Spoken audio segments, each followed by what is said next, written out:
Y sí, efectivamente el plan de gobierno de Abelardo de la Espriella tiene solamente 3 páginas. De hecho, yo no me lo creí. Yo cuando miré el video que decía que Abelardo de la Espriella solamente tenía 3 páginas en su plan de gobierno, dije, esto es mentira, esto es campaña, esto no puede ser verdad. Fui, lo googleé, lo busqué y efectivamente su plan de gobierno solamente consta de 3 páginas. Como yo todavía no sé por quién voy a votar, estoy mirando entre los 2 candidatos más fuertes. Tengo uno, pero estoy en contra en una de sus propuestas y aún no sé 100% si voy a votar por él o no. Me puse a leer el plan de gobierno de Abelardo de la Espriella y para serles sinceros, a mí me preocupa que ese plan de gobierno le falta mucho texto. ¿Qué texto? El cómo va a hacer para que sus ideas sean aprobadas en el Congreso o en el gobierno, ya que recuerden que cuando un presidente se sube al poder no es simplemente mandar y ya, él tiene que utilizar mecanismos legales para que sus propuestas sean avaladas y eso es lo que le falta al plan de gobierno de Abelardo de la Espriella, que tiene solamente 13 propuestas para una candidatura de 4 años de un país. Mucha gente dirá, ay, pero es que a mí no me importa qué mecanismo utilice, lo importante es que lo haga. A mí sí me importa cómo lo va a hacer, porque resulta que muchas de sus propuestas, que por sí son 13, muchas de ellas son anticonstitucionales. Y en otras se contradice. Lo que propone arriba lo rompe abajo. Y de hecho esto es lo que trata este video, ya que les voy a decir en qué me preocupa a mí el plan de gobierno de Abelardo de la Espriella. Este video no trata con el fin de ustedes cambiarle su voto o hacerle campaña política, nada, absolutamente nada, simplemente para que ustedes se informen en lo que puede pasar en un eventual gobierno del candidato Abelardo de la Espriella. Empezamos con la primera y la más grave para mí, y es la defensa de la Constitución, ya que él en su plan de gobierno,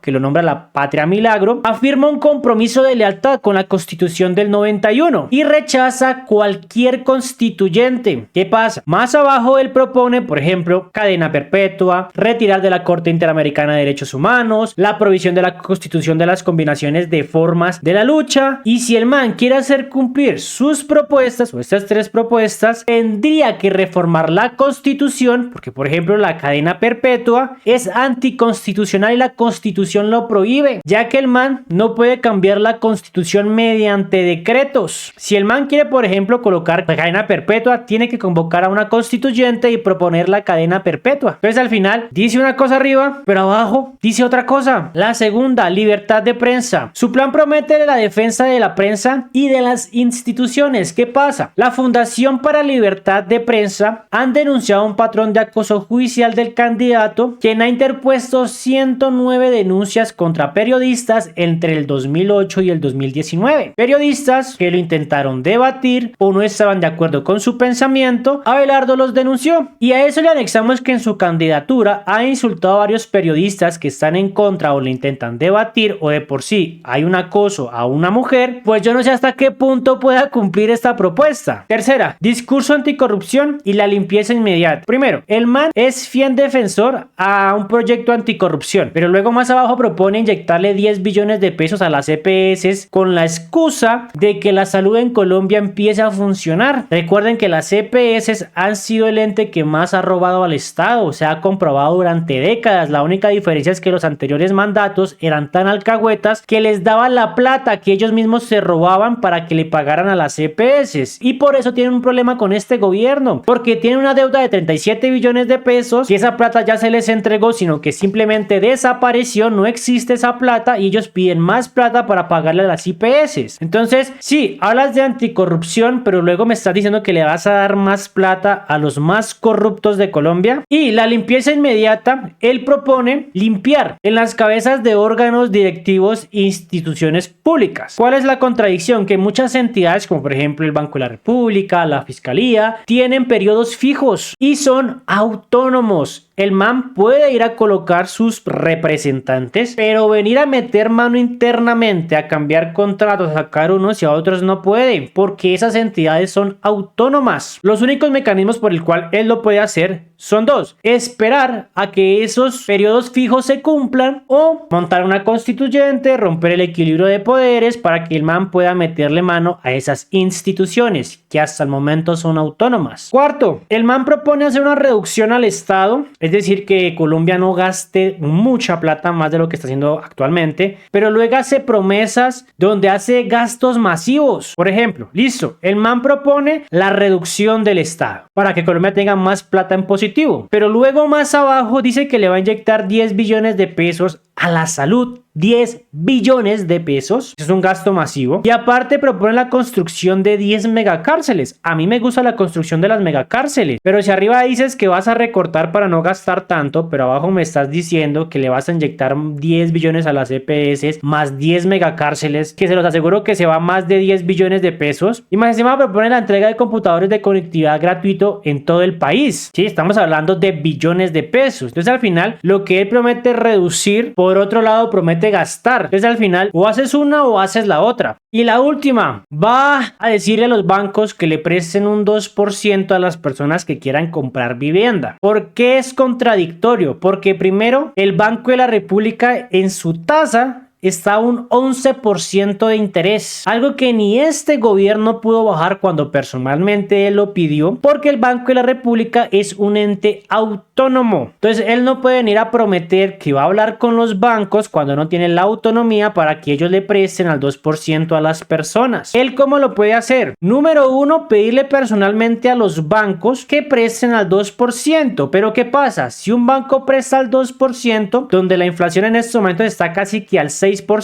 el banco estaría perdiendo un 4%. Cuando un banco pierde dinero es un banco que quiebra, y esto obligaría a que los bancos se salieran del país. Si el Banco de la República está en contra de esa propuesta, el man tiene que formar una constituyente y quitarle el poder autónomo al Banco de la República, algo que se le ha criticado a este gobierno que quiere hacer, y que para mí también es una propuesta peligrosa, ya que en una entrevista Belardo propuso que ese préstamo fuera sin cuota inicial, y esto genera más incertidumbre porque esto ya pasó en el mundo y fue la recesión económica que vivió en Estados Unidos en el 2008. Resulta que en Estados Unidos los bancos empezaron a dar créditos de vivienda. ¿Esto qué conllevó? Que millones de personas sacaran créditos con los bancos, es decir, se endeudaran. El valor de la vivienda duplicó y triplicó su precio, ya que había harta demanda de compradores, y al final el banco nunca tuvo un tipo de control con el préstamo que generó, y no me acuerdo si fue el 80-90% de las personas que sacaron créditos nunca le pudieron cumplir a los bancos, entraron en quiebra, hubieron miles de personas despedidas, y aparte el valor de la vivienda, que estaba 3 veces más caro, se desplomó por el suelo, y al final la gente pagaba más de lo que valía su vivienda. No quiere decir que esto pase en Colombia, pero se está siguiendo el mecanismo y son muy parecidos el uno del otro. Por eso genera más incertidumbre. De hecho, la película es muy cómica porque los bancos se dan cuenta que hay muchos créditos a nombre de animales, y resulta que las personas, para no endeudarse directamente con los bancos y recibir ese dinero, ponían en nombre de sus perros, y los bancos les botaba el dinero porque no tenían ningún tipo de regulación ni de control. Y la película narra básicamente cómo unos inversionistas detectaron este problema y apostaron en contra de los bancos. Y al apostar en contra de los bancos, cuando todo colapsó y los bancos se quedaron sin plata, los manes se hicieron multimillonarios gracias a ir en contra del sistema.